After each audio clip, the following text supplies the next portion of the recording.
शुक्रिया आप सभी का। मैं जानता हूं कि अब सुनने का किसी का मन नहीं है।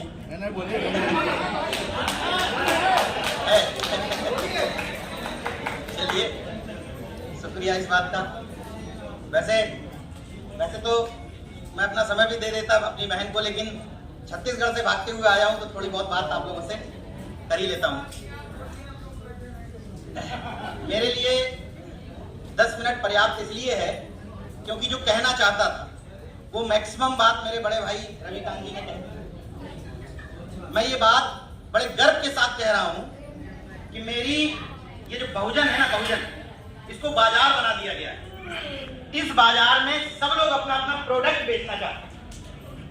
मैं इतना खुश हूं आज रविकांत जी की बात को सुन करके।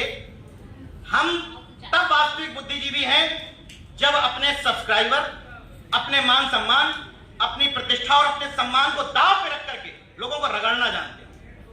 क्योंकि मोदी और योगी जी को गाली देने से, ब्राह्मणवाद और मनुवाद को गाली देने से बदलाव नहीं आएगा।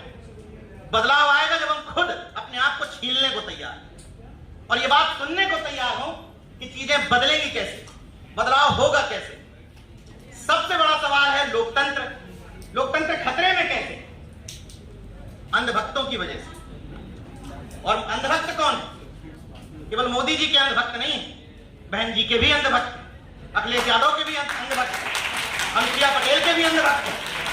मुझे इस बात में शर्म आ रही है ये कहने में कि हम जो तथाकथित जागरूक हैं उनकी बात नहीं कर रहा जो घरों में बैठे हुए हैं। हमारी भी भुजाएं तब फड़फड़ाती हैं जब कहीं ना कहीं एंगल हमारी जाति का हो, जब कहीं ना कहीं नेता हमारी जाति का हो। मसीहा भी हम अपनी जाति में तलाशते हैं।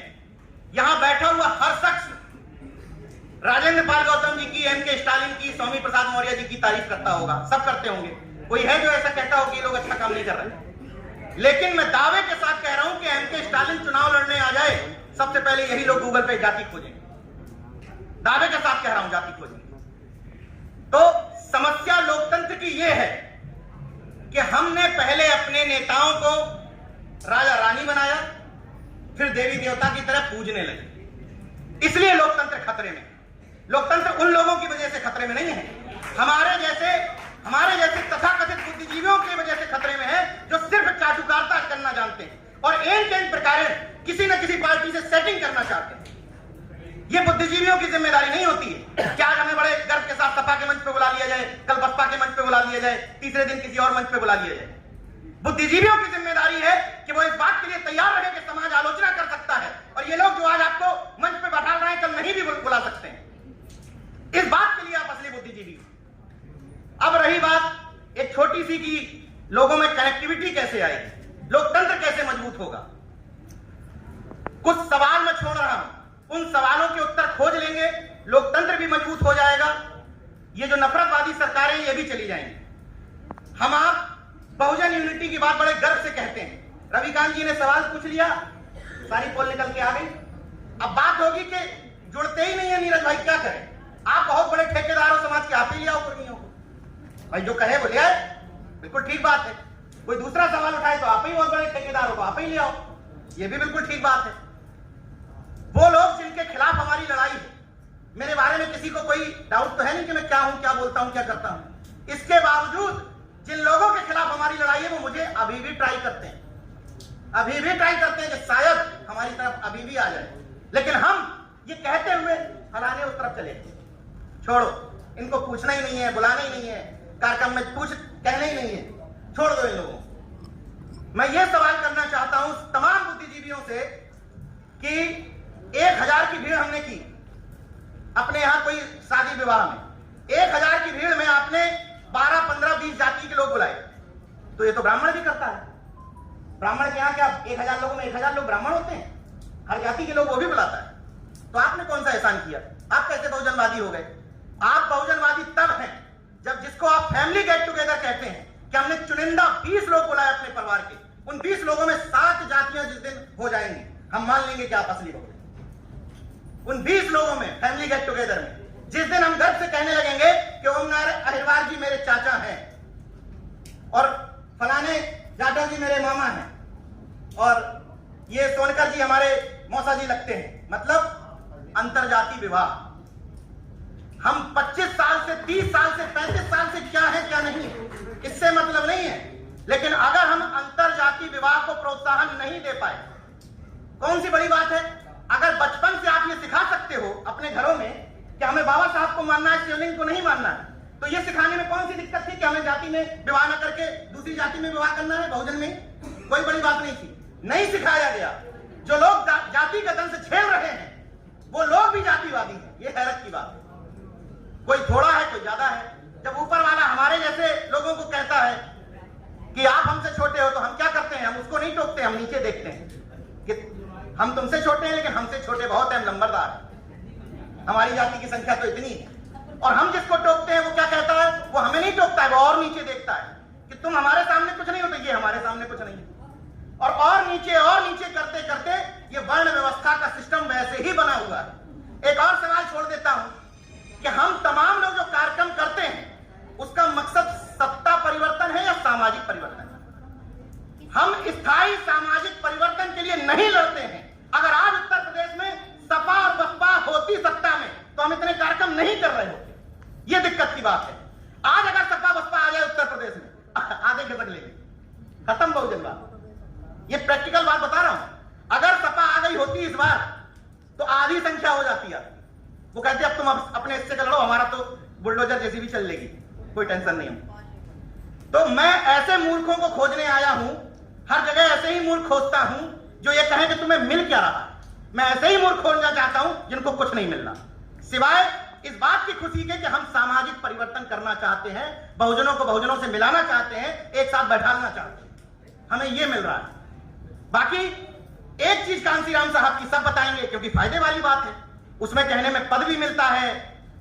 और जिन लोगों ने उस समय की दोनों पार्टियों में बड़ा मोटा माल कमाया, उन लोगों के यहां चंदा मांगना जरा बाबा साहब जयंती का और पेरियार ललई जयंती का, समझ में आ जाएगा कि किसको क्या हासिल हुआ था उस समय, उस दौर में।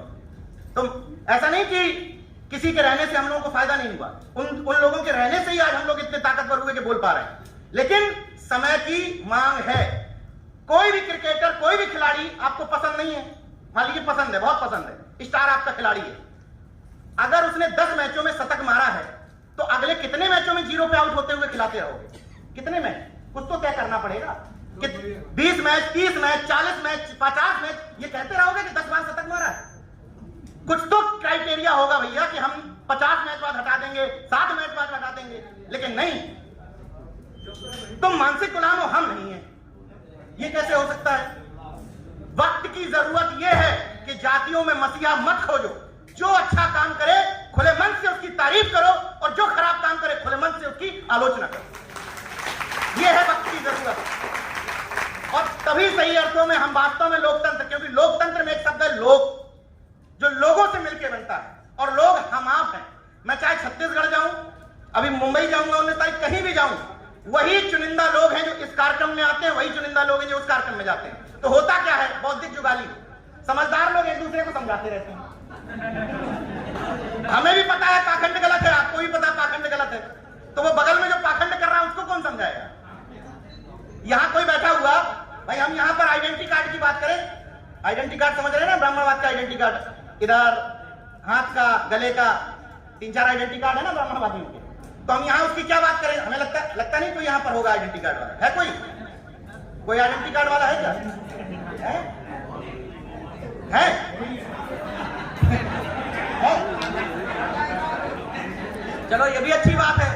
तब तो और रिसर्च की बात है, तब तो और बड़ी रिसर्च की बात है कि सवाल ये है कि मैं जितने मंचों पर जाता हूं, आप हम लोग सब लोग लगभग थोड़े चर्चित हो गए हैं तो मंचों पे बुला लिए जाते हैं जैसे तैसे। हाँ में हाँ मिलाते रहो, बहुजन यूनिटी की बात करते रहो और घर में सुन भी पूछते रहो, बहुत बढ़िया है। क्योंकि तमाम जगह ऐसा हो रहा है कि हमारे जैसे भाषणवीर जो मंचों पे ज्ञान ठोकते हैं, हम कहते हैं अपने बच्चे को समझाते हैं कि बेटा गोबर है, उन्हीं के घर में समझाया जाता बेटा गड़े से पूजो, तो ये तो और अच्छी बात है। मैं सिर्फ इतना अनुरोध कर रहा हूं कि किसी को गाली मत दो, किसी के खिलाफ मत बोलो। हालांकि दुकानदारी चल जाती, खिलाफ बोले चल जाती है भैया, खैर सबको चलाने दीजिए, अपना अपना तरीका है। मैं कह रहा हूं कि किसी के किसी को गाली देने की जरूरत नहीं है। आप मजा देखिए, मजा कितना आता है। जैसे इसी पांडाल में अभी मोदी योगी को वो कहा जाए बुलडोजर वाला, इतना अंदर से गुदगुदी पैदा होती है क्योंकि हम पे सवाल नहीं उठ रहा, सवाल उस तरफ उठ रहा, मजा आता है, अंदर से गुदगुदी होती है। लेकिन जैसे ही उंगली इस तरफ कर दो कि अपने से पूछो, अपने से कि जिस समय ये सब हो रहा था, जिस समय ये सब खत्म हो रहा था, उस समय तुम कहां थे, तुम क्या कर रहे थे, तब दिक्कत होती है। एक सवाल आपसे ही लगा हुआ है, मुस्लिमों पे बुलडोजर चले और एक साथ यादव, मौर्य, पासी, विश्वकर्मा और गुप्ता एक साथ 1 महीने की घटनाएं हैं। ये 5 लोगों की घटनाएं हुई। उत्तर मत दीजिएगा, दिल से सवाल करिएगा, कितने लोगों ने मुखर होकर के सोशल मीडिया पर विरोध किया? अपने से उत्तर पूछ लीजिएगा, समझ में आ जाएगा लोकतंत्र खतरे में क्यों। हम इंतजार करते रहे कि हमारी बारी का, हमारी जाति का नंबर आए, तब हम उसके खुदा बने, उसके मसीहा बने, तब हम लिखेंगे, तब हम मोर्चा निकालेंगे। अभी तो हमारे खिलाफ क्या हो रहा है, इंतजार कर रहे थे ना। 2-4 लोगों को छोड़ दीजिए तो फिर से रिपीट कर रहा हूं, देवरिया में यादव कांड, कौशाम्बी में पासी कांड, आजमगढ़ में मौर्य कांड, कानपुर देहात में विश्वकर्मा कांड, अमेठी में गुप्ता कांड, सब एक जैसे हैं। दिल से पूछ लीजिएगा, उत्तर मिल जाएगा कि लोकतंत्र बचेगा कैसे। किसी भी घटना पर संभव नहीं है, मेरे लिए भी संभव नहीं कि हर जगह दौड़ के चला जाऊं, नहीं संभव, प्रैक्टिकल बात है। हम सब लोग अपेक्षाकृत कम संसाधन वाले लोग हैं, मुंह तो हिला सकते हैं। जैसे जब इस बात पर बड़ा भुजाएं फड़फड़ाने लगती हैं कि आज 14 अप्रैल है, जब भुजाएं फड़फड़ाने लगती हैं कि आज सरदार पटेल की जयंती है, जब भुजाएं फड़फड़ाने लगती हैं कि आज पेरिया ललई की जयंती है, तो कर्पूरी ठाकुर पे कब फड़फड़ाएंगे भुजाएं? सिद्धियाल चौरसिया पर भुजाएं कब फड़फड़ाएंगे कि आज सिद्धियाल चौरसिया की जयंती? संतराम विजय प्रजापति की जयंती पर कब फड़फड़ाएंगे? मैं सिर्फ इतना कह रहा हूं, आप सब लोग मेरे अग्रज हैं, मुझसे बड़े हैं, छोटा होने के नाते अनुरोध कर रहा हूं कि बातें सुनने में खराब भले ही लग जाए, लेकिन सॉल्यूशन यही है। दूसरा गुदगुदाने वाला सॉल्यूशन नहीं है मेरे पास। सॉल्यूशन यही है कि 10 लोगों के कार्यक्रम करो, 4 जातियां इन्वॉल्व करो, जिसको फैमिली गेट टुगेदर कहते हो। एक बात और अपने दिमाग से सोच लीजिएगा, तमाम लोग यहां जागरूक लोग हैं, महीने में जो मीटिंग करते हैं आप लोग 10 मीटिंग, उस 10 मीटिंग का आंकड़ा जुटाइए कि उस 10 मीटिंगों में कितने समाज के लोग आए, इसका आंकड़ा जुटाइएगा। इस बात का आंकड़ा जुटाइएगा कि हम 10 मीटिंगों में गए, उस मीटिंग में कितने अलग अलग लोगों का प्रतिनिधित्व था। इस बात का आंकड़ा जुटाइएगा कि हमने साल भर कितने महापुरुषों की जयंतियां मनाई, उसमें कितना समाज इन्वॉल्व हुआ। ये किसी एक की आलोचना नहीं है, खुद की भी है। हम सब उसी धरातल से निकले, क्योंकि तो एक अंतिम अनुरोध के साथ बात खत्म कर दूंगा, समय बहुत हो गया है, कि हम सबको पहले मरीज आइडेंटिफाई करना है। मरीज ये देखना है कि कौन कौन इलाज कराना चाहता है। जब ये आइडेंटिफाई हो जाए कि मरीज इलाज कराना चाहता है, तो ऐसे अस्पताल में लेकर के आओ, बहुजन अस्पताल में। और अगर गाड़ी से आ रहे हो अपनी और गाड़ी में 5 सीट है, तो विश्वकर्मा जी प्रजापति को जरूर बैठा लो, फ्री में आ जाएगा खाना खाने। ये मत कहना कि नहीं आता है, 4 बार रिक्वेस्ट करोगे, 5वीं बार चुनौती देके कह रहा हूं कि आ जाएगा, हमने बुलाया है। इसलिए मत कहिएगा कि कोई आता नहीं, सब आते हैं। कल मैं बिलासपुर छत्तीसगढ़ में था, मुझसे बोले साहू समाज के लोग नहीं आते हैं। हमने बुलाया, हमने कहा परिचय दो अपना, मैं सर वहां असिस्टेंट प्रोफेसर, मैं फलाना, मैं साहू से, मैं इससे। ट्राई तो मारो, सब आने को तैयार है। और अगर बुरा लग जाए मेरी बात, मत ट्राई मारो, झेलो, मुझे कोई दिक्कत नहीं। मुझे भेजो, मुझे अनसब्सक्राइब करो, मेरे खिलाफ लिखो, कोई दिक्कत नहीं। सॉल्यूशन यही है कि खुद में सुधार करो, बहुजन का गुलदस्ता बनाओ, और दूसरा कोई सॉल्यूशन है नहीं। लास्ट शब्दों के साथ बात खत्म करूंगा, मंच की तरफ से, पूरे कार्यक्रम की तरफ से, कि अभी तो परिंदे शुमार करना है, अभी तो परिंदे शुमार करना है, फिर हम मिलकर बताएंगे कि किस पे वार करना है। अभी तो परिंदे शुमार करना है, फिर हम बौद्धिस्ट और अम्बेडकरवादी मिलकर बताएंगे कि किस किस पे वार करना है। बड़ा गुरूर है सत्ता वालों तुझे, मगर हम सबको जिद है कि दरिया को पार करना है। जय विज्ञान, जय संविधान, नमो बुद्धाय, जय भीम, जय अर्जक, इनकलाब जिंदाबाद, उल गुलाम जिंदाबाद। धन्यवाद।